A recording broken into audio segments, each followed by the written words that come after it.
ನಮಸ್ತೆ ಎಲ್ಲರಿಗೂ. ನಾನಿವತ್ತೊಂದು ಪಾಯಸ ಮಾಡಲಿಕ್ಕೆ ಹೇಳಿಕೊಡ್ತೇನೆ. ತೆಂಗಿನಕಾಯಿ ಹಾಲು ಹಾಕಲಿಕ್ಕಿಲ್ಲ, ಹಾಲು ಕೂಡ ಹಾಕಲಿಕ್ಕಿಲ್ಲ, ಹಾಗೆ ತೆಂಗಿನಕಾಯಿ ತುರಿ ಹಾಕಿ ಮಾಡೋ ಪಾಯಸ. ನೋಡಿ, ಇದು ಹೆಸರುಬೇಳೆಯನ್ನು ನಾವು ಡೀಪ್ ಫ್ರೈ ಮಾಡಿಕೊಳ್ಬೇಕು. ಅದಕ್ಕೆ ಫ್ರೈ ಮಾಡ್ಕೊಳ್ಳುವಾಗ ತೆಂಗಿನೆಣ್ಣೆ ಆಗಲಿ ತುಪ್ಪ ಆಗಲಿ ಏನು ಹಾಕ್ಕೊಳ್ಳಿಕ್ಕಿಲ್ಲ. ಹಾಗೆ ಚಂದ ಮಾಡಿ ಫ್ರೈ ಮಾಡಿ, ಹುರಿದುಕೊಳ್ಳಿ ಚಂದ ಮಾಡಿ. ಅದು ಕೆಂಪಾಗಬೇಕು. ಕೆಂಪಾಗದಿದ್ದರೆ ಹಸಿ ವಾಸನೆ ಬರ್ತದೆ, ಅಷ್ಟು ಟೇಸ್ಟ್ ಆಗೋದಿಲ್ಲ. ನೋಡಿ, ಇಷ್ಟು ಕೆಂಪಾದರೆ ಸಾಕು. ಆಮೇಲೆ ಅದನ್ನು ಚಂದ ಮಾಡಿ ತೊಳಿರಿ ಒಂದು 2-3 ಸಲ. ನಾನು ಫಸ್ಟಿಗೆ ತೊಳಿಲಿಲ್ಲ, ಆದ ಕಾರಣ ಈಗ ತೊಳಿರಿ. ತೊಳೆದ್ರೆ ಫ್ರೈ ಮಾಡಲಿಕ್ಕೆ ಆಗೋದಿಲ್ಲ, ಆದ ಕಾರಣ ಹಾಗೆ ಹುರಿದದ್ದು.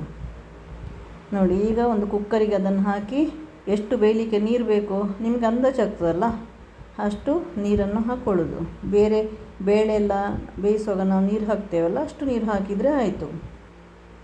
ನೋಡಿ, ಇನ್ನು ಅದಕ್ಕೆ ವಿಸಿಲ್ ಹಾಕಿದರೆ ಆಯಿತು. ನಾನಿಲ್ಲಿ ಸಾವಯವ ಬೆಲ್ಲ ತಗೊಂಡಿದ್ದೇನೆ. ನಾನೊಂದು 4-5 ತುಂಡು ತಗೊಂಡದ್ದಷ್ಟೇ ಬೆಲ್ಲ. ನಿಮಗೆ ಎಷ್ಟು ಸ್ವೀಟ್ ಬೇಕೋ ಅಷ್ಟು ಬೆಲ್ಲವನ್ನು ತಗೊಳ್ಳಿ. ಆಮೇಲೆ ಸ್ವಲ್ಪ ನೀರು ಆ್ಯಡ್ ಮಾಡಿ, ಆಮೇಲೆ ಬೆಲ್ಲ ಕರಗಲಿಕ್ಕೆ ಇಡಿ. ಯಾಕಂತ ಹೇಳಿದರೆ ಅದರಲ್ಲಿ ಏನಾದ್ರು ಕಸ ಅದು ಇದೆಲ್ಲ ಇದ್ದರೆ ಅದನ್ನು ತೆಗೆಯುವುದು ನಾವು ನೀರು ಮಾಡಿ. ಇದರಲ್ಲಿ ಇಲ್ಲ, ಯಾಕಂತ ಹೇಳಿದರೆ ನಾನು ಸಾವಯವ ಬೆಲ್ಲ ತೆಕ್ಕೊಂಡು ಬಂದದ್ದು, ಆದ ಕಾರಣ ಕ್ಲೀನಾಗಿತ್ತು. ಅದು ತುಂಬ ಹೊತ್ತು ಕರಗಿಸಬೇಕಾಗ್ತದೆ, ಸ್ವಲ್ಪ ಹೊತ್ತು. ನೋಡಿ, ಇನ್ನು ಅದನ್ನು ಸೋಸಿ ಬಿಡಿ. ನಾನು ಸೋಸುವಾಗ 1-2 ಹೆಸರುಬೇಳೆ ಇತ್ತು, ಮತ್ತೇನು ಕಸ ಅದು ಇದೆಲ್ಲ ಇರಲಿಲ್ಲ. ಹೆಸರುಬೇಳೆ ನನ್ನ ಕೈಯಿಂದಲೇ ಬಿದ್ದದ್ದು. ನೋಡಿ, ಕ್ಲೀನ್ ಇದೆ ಬೆಲ್ಲ. ನೋಡಿ, ಎಷ್ಟು ಡಾರ್ಕ್ ಕಲರ್ ಬಂದಿದೆ ನೋಡಿ, ಸಾವಯವ ಬೆಲ್ಲ ಅದು. ನೋಡಿ, ಇಲ್ಲಿ ನಾವು ಕುಕ್ಕರಲ್ಲಿ ವಿಸಿಲ್ ಹಾಕಲಿಕ್ಕೆ ಇಟ್ಟದ್ದು. 3-4 ವಿಸಿಲ್ ಆಯಿತು. ಆಮೇಲೆ ನಾನು ತೆಗೆದು ಬಿಟ್ಟೆ. ಸ್ವಲ್ಪ ಹೊತ್ತಾದ ನಂತರ ನೋಡಿ, ತಣ್ಣಗೆ ಆದ ನಂತರ ಓಪನ್ ಮಾಡುವಾಗ ಒಳ್ಳೆ ಬೆಂದಿದೆ. ತುಂಬ ಬೇಯಬೇಕು, ಬೆಂದಷ್ಟು ಒಳ್ಳೆಯದದು. ಬೆಂದು ಕರಗಿದ್ರೂ ತೊಂದರೆ ಇಲ್ಲ, ಏನು ಪ್ರಾಬ್ಲಮ್ ಇಲ್ಲ. ನೋಡಿ, ಇಲ್ಲಿ ಇಟ್ಟ ಬೆಲ್ಲದ ನೀರನ್ನು ಹಾಕಬೇಕು. ಅದಕ್ಕೆ ನಿಮಗೆ ಎಷ್ಟು ಸ್ವೀಟ್ ಬೇಕೋ ಅಷ್ಟು ಬೆಲ್ಲ ಹಾಕಿದರೆ ಆಯಿತು. ಕಮ್ಮಿ ಆಯಿತು ಅಂತ ಹೇಳಿದರೆ ಬೆಲ್ಲ ಹಾಕ್ಬೋದು, ಕರಗಿಸಿ ಹಾಕಬೇಕಂತೇನಿಲ್ಲ. ನೋಡಿ, ಒಂದು ಕಡೆಯಲ್ಲಿ ತೆಂಗಿನಕಾಯಿ ತುರಿದಿಟ್ಟಿದ್ದೇನೆ. ಇದನ್ನು ನಾನೀಗ ನೀರು ಹಾಕದೆ ಸ್ವಲ್ಪ ತರಿಯಾಗಿ ಗ್ರೈಂಡ್ ಮಾಡಿಕೊಂಡಿದ್ದೇನೆ, ರುಬ್ಬಿಕೊಂಡಿದ್ದೇನೆ. ಯಾಕಂತ ಹೇಳಿದರೆ ಸ್ವಲ್ಪ ದೊಡ್ಡ ದೊಡ್ಡ ತೆಂಗಿನಕಾಯಿ ಪೀಸ್ಗಳಿರ್ತದಲ್ಲ, ಅದು ಬಾಯಿಗೆ ಸಿಕ್ಕುವಾಗ ಒಳ್ಳೆಯದಾಗೋದಿಲ್ಲ. ಆದ ಕಾರಣ ಸ್ವಲ್ಪ ಗ್ರೈಂಡ್ ಮಾಡಿಕೊಂಡೆ. ತುಂಬ ನೀರೆಲ್ಲ ಹಾಕಲಿಕ್ಕಿಲ್ಲ ಗ್ರೈಂಡ್ ಮಾಡುವಾಗ, ಹಾಗೆ.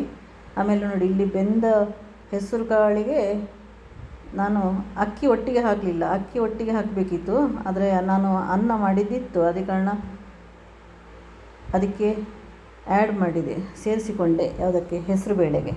ಇಲ್ಲದಿದ್ದರೆ ಹೆಸರುಬೇಳೆ ಮತ್ತು ಅಕ್ಕಿ ಒಟ್ಟಿಗೆ ಹಾಕ್ಬೋದು. ಅಕ್ಕಿಯನ್ನು ಫ್ರೈ ಮಾಡಲಿಕ್ಕಿಲ್ಲ, ಹಾಗೆ ಹಾಕಬೇಕು. ನಾನು ಅನ್ನ ಮಿಕ್ಕಿತ್ತು ಅಂತ ಹೇಳಿಕೊಂಡು ನಾನು ಅದನ್ನು ಹಾಕಿದೆ. ಮತ್ತು ತೆಂಗಿನಕಾಯಿ ತುರಿ ಹಾಕಿದೆ ರುಬ್ಬಿದ್ದು. ಅದಕ್ಕೆ ನೀರು ಸ್ವಲ್ಪ ಕಮ್ಮಿ ಆಗಿತ್ತಲ್ವ, ಅದಕ್ಕೆ ಸ್ವಲ್ಪ ನೀರು ಆ್ಯಡ್ ಮಾಡಿದೆ. ತುಂಬ ನೀರು ಹಾಕಲಿಕ್ಕಿಲ್ಲ, ಯಾಕಂತ ಹೇಳಿದರೆ ಈ ಪಾಯಸ ಗಟ್ಟಿ ಬೇಕು, ನೀರು ಆಗಲಿಕ್ಕಿಲ್ಲ. ಒಳ್ಳೆ ದಪ್ಪ ಬೇಕು ಪಾಯಸ. ನೀರಾದರೆ ಅದು ಟೇಸ್ಟ್ ಆಗೋದಿಲ್ಲ. ರುಚಿಗೆ ತಕ್ಕಷ್ಟು ಉಪ್ಪು ಹಾಕಿದೆ. ಉಪ್ಪು ಸ್ವಲ್ಪ ಹಾಕಿದರೆ ಸ್ವೀಟ್ ಸ್ವಲ್ಪ ಜಾಸ್ತಿ ಬರ್ತದೆ ಅಂತ ಲೆಕ್ಕ.